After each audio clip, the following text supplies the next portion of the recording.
नमस्कार आणि आपण पाहत आहात लोकहित लाईव्ह न्यूज चॅनल, आवाज सर्वसामान्य जनतेचा। महात्मा ज्योतिबा फुले विद्यालय येथे नवोन्मेष वार्षिक स्नेहसंमेलन उद्घाटन सोहळा संपन्न।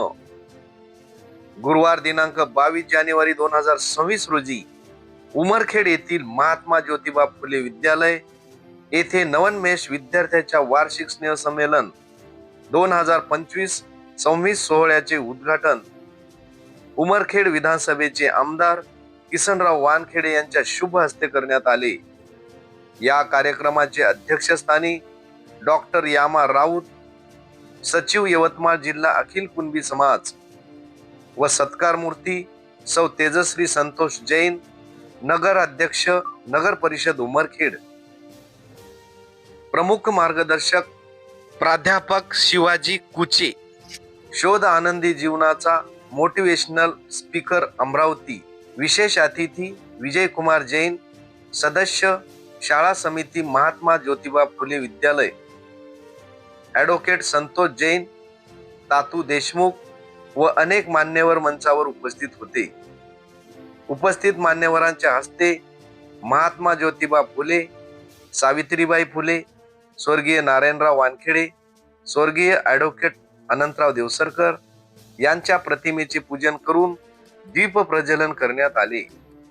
यावेळी उपस्थित मान्यवरांचे शाल व पुष्पगुच्छ देऊन स्वागत करण्यात आले। यावेळी अनेक उपस्थित मान्यवरांनी विद्यार्थ्यांना अतिशय मोलाचे मार्गदर्शन केले।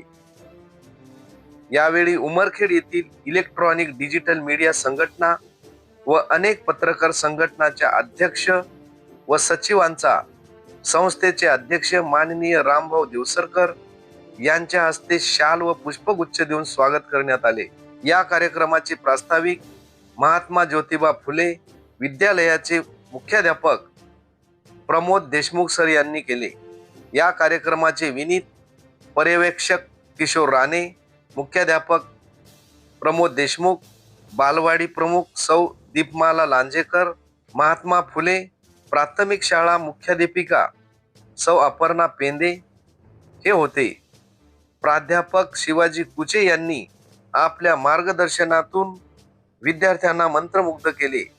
यावेळी महात्मा ज्योतिबा फुले विद्यालयाचे सर्व शिक्षक, शिक्षिका, विद्यार्थी, विद्यार्थिनी मोठ्या संख्येने उपस्थित होते। लोकहित लाईव्ह न्यूज साठी विजय कदम, उमरखेड। या समाजामध्ये जे लोक चांगले त्यांच्याकडून काही घेण्याचा प्रयत्न, व्यासपीठावर अनेक मंडळी बसलेले आहेत, ते सुद्धा परिसासारखी माणसं असतात। एखादं डोकं असतं ना, ते जर परिसाला घासलं तर आपणही सोनं झाल्याशिवाय राहत नाही। मी प्रामाणिक सांगतो, मला जे शिक्षक होते, मला 7व्या वर्गाची गोष्ट आठवते। वर्ग 7व्यामध्ये वर्ग फक्त 6 विद्यार्थी होते। मुलांना लक्षपूर्वक ऐका, वर्ग होता वाळूचा, दरडपट्टी सुद्धा नसायची, त्याला चित्र पडलेले असायचे आणि अशा शाळेत माझं शिक्षण। पण धन्यवाद त्या व्यक्तीचा करतो, त्या शिक्षकांचे, हरिभाऊ हिंगवे, त्यांच्यासाठी एकदा डोळ्यांचा गजर होऊ द्या। कारण त्या व्यक्तीला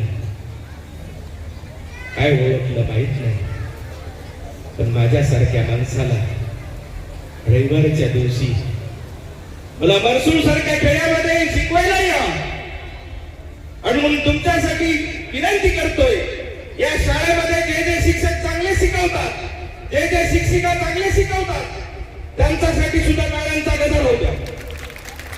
आणि त्यांच्या कामामुळे उद्या तुम्ही भविष्याचे या देशाचे चांगले नागरिक बनणार। वास्तविक पाहता त्यांनी मला रविवारी शिकवलं नसतं, अडचणी समजून घेतल्या। आज इथं तुम्ही उल्लेख केला की बऱ्याच जणांना ऍडमिशन देता येत नाही, त्याचा त्रास, त्याचं दुःख आम्हाला सुद्धा आहे। पण प्रामाणिकपणे हा प्रयत्न केला जातो की ज्याला तुम्हाला ऍडमिशन महात्मा फुले मध्ये मिळेल, तो एक चांगला विद्यार्थी, उत्कृष्ट विद्यार्थिनी म्हणून इथून बाहेर पडला पाहिजे। मी सुरुवातीला सांगितलं की बाई शांत संयमी जमिनीवर पाय असणारा आमदार आपल्याला लाभला.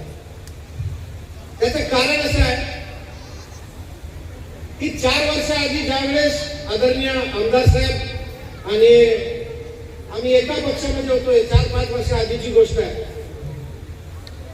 वकील साहेबांचं खूप प्रेम होतं किसनराव वानखेडे साहेबांवर आणि त्यांची तेवढीच निष्ठा आणि प्रेम आणि जिव्हाळा आजही वकील साहेबांवर. वकील साहेबांच्या पश्चात एक दिवस आम्ही असंच तातूभाऊ घरी बसलो होतो.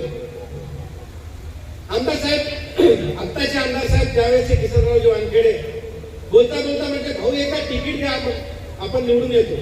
माझा साहजिक प्रश्न होता किंवा तिकीट दिल्यानंतर कसं काय निवडून येता, काही कॅल्क्युलेशन असेल तुमचं काही ते मला माहित नाही. मला तिकीट भेटलं की मी निवडून येतो एवढा आत्मविश्वास माझ्यावर आहे.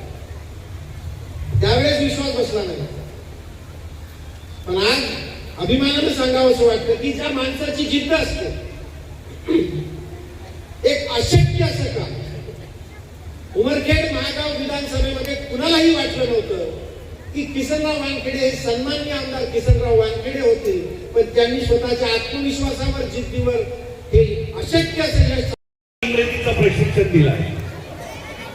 इंग्रजीत नापास झालो त्याचं दुःख मला याच्यासाठी वाटत नाही, कारण ती चुकी माझी नव्हती. त्या दिवशी धाड पडली होती. जर धाड नसती पडली तर मी पास झालो असतो. म्हणजे असा काफीबार विद्यार्थी आज जर IAS IPS ला शिकू शकते तर काहीही होऊ शकते. आणि त्यासाठी काय करावं लागतं ते आपल्याला पाहायचं. आता मला सांगा, जेव्हा तुम्ही ढोल वाजवला तेव्हा तुम्ही कोणत्या देवाचं नामस्मरण केलं सांगा बरं? कोणाचं तरी नामस्मरण केलं. कोणाचं केलं? छत्रपती शिवाजी महाराज. अजून कोणाचं केलं? गणपती. एक वेळा बरोबर बोलावर जोराने गणपती बाप्पा. मनोरंजनाचा वेळ आलेला आहे. तुमच्यातीलच विद्यार्थी आपल्या कलागुणांना वाव देण्यासाठी मंचावर येत आहेत. त्यांचं मनोबल वाढविण्यासाठी आपण जोरदार टाळ्यांनी त्यांचं स्वागत करायचं आहे आणि या कार्यक्रमाचा आस्वाद घ्यायचा आहे. आस्वाद घेताना लक्ष द्या, आस्वाद घेताना टाळ्याची कमतरता पडू देऊ नका. ठीक आहे? म्हणून आस्वाद घेता घेता त्यांचं मनोबल वाढवायचं आहे आपल्याला आणि आपण आनंद घ्यायचा आहे. धन्यवाद. तुम्हाला हसायलाही मिळेल, तुम्हाला गाणं म्हणायला मिळेल. गाणं आवडतं का? मग मी एक गाणं लावतो, तुम्ही जोरानं म्हणता का? खरं म्हणता? बरं, कोणाला आवडतं गाणं म्हणणं? माझा लॅपटॉप लावा.